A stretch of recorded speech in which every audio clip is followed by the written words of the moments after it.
Halo semuanya, apa kabar? Semoga kalian semua kabarnya sehat selalu ya.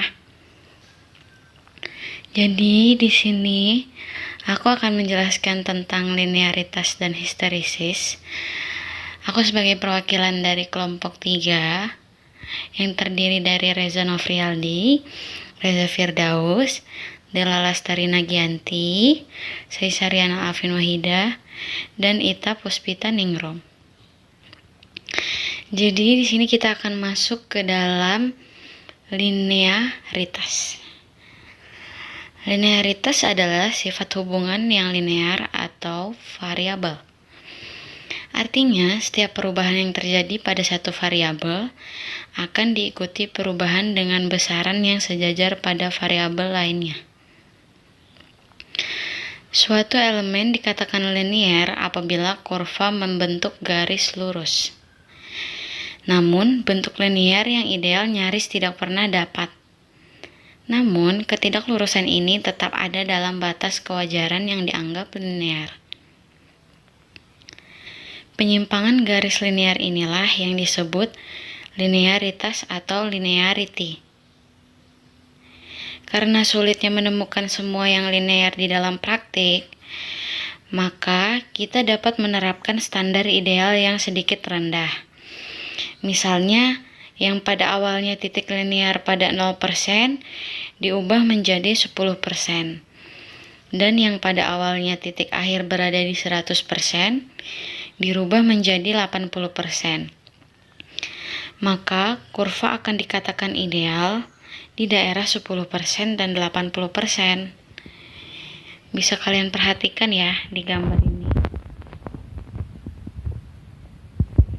Gambar ini termasuk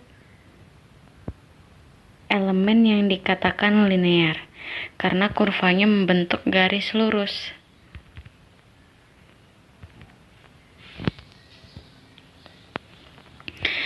Ada bermacam-macam bentuk tidak linear.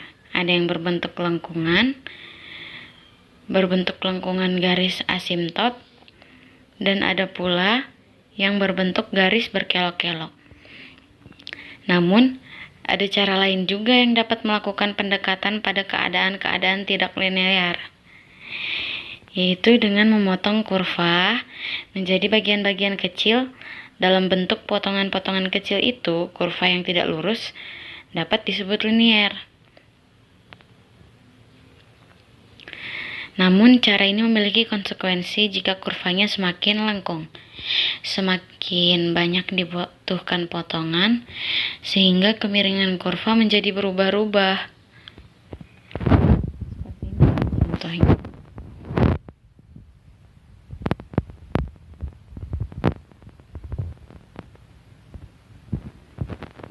Selanjutnya, histeresis. Gejala histeresis pada sebuah instrumen atau sistem pengukuran dapat dilihat pada waktu ia beroperasi secara dua arah.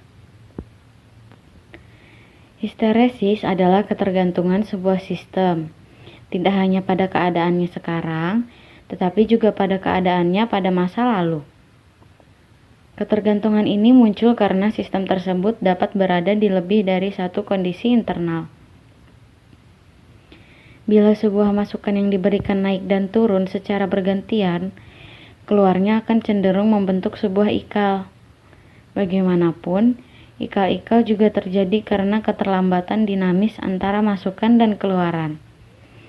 Seringkali efek ini mengacu kepada histeresis. Efek ini menghilang saat masukannya berganti secara perlahan.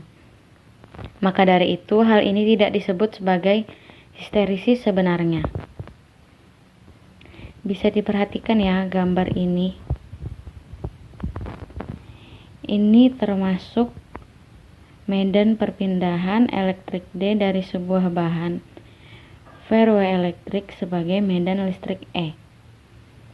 Medan listrik E pertama-tama turun lalu naik. Kurvanya membentuk sebuah ikal histeresis seperti ini.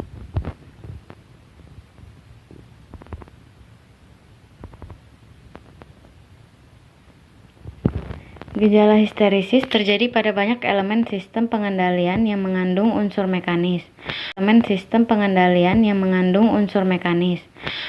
Khususnya control valve.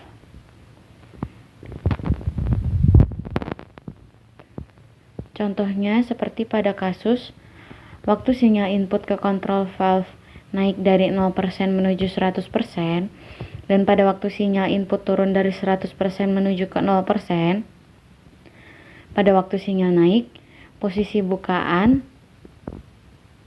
control valve tertinggal 24%, walaupun input sudah dalam posisi 25%. Pada waktu input naik sampai 50%, posisi bukaan control valve tertinggal di 48%, walaupun input 50%. Posisi akan benar-benar sama dengan input setelah sinyal 100%. Sebaliknya, terjadi pada waktu input berubah dari 100% menuju ke 0%. Pada saat input turun dari 100% ke 75%, posisi bukaan masih tertinggal di posisi 76%. Dan pada waktu input turun dari posisi 75% ke 50%, input masih tertinggal di posisi 52%, walaupun input sudah 50%. Dan seterusnya. Posisi akan benar-benar tertutup pada saat input menjadi 0%. Gejala histeresis juga disebut sebagai error. Namun error di sini tidak konstan besarnya dan tergantung ke arah mana input berubah. Kemiringan kurva-kurva input inilah yang menentukan besarnya gain suatu elemen. Pengaruh pada gejala histeresis, respons pada waktu set point dinaikkan bisa berbeda dengan respons pada waktu set point diturunkan. Pada kondisi closed loop, gejala ini dapat menyebabkan proses yang stabil menjadi tidak stabil. Hal ini biasanya disebabkan oleh kerusakan komponen-komponen mekanis di salah satu elemen. Untuk mengatasi histeresis pada control valve harus dilengkapi dengan unit yang disebut valve positioner. Jadi itu tadi materi tentang histeresis dan linearitas. Semoga kalian semua mengerti ya, dan semoga ilmu yang aku bantu jelasin hari ini bisa menjadi tambahan ilmu dan pengetahuan buat kalian semua. Sekian dan terima kasih. Sampai jumpa lagi.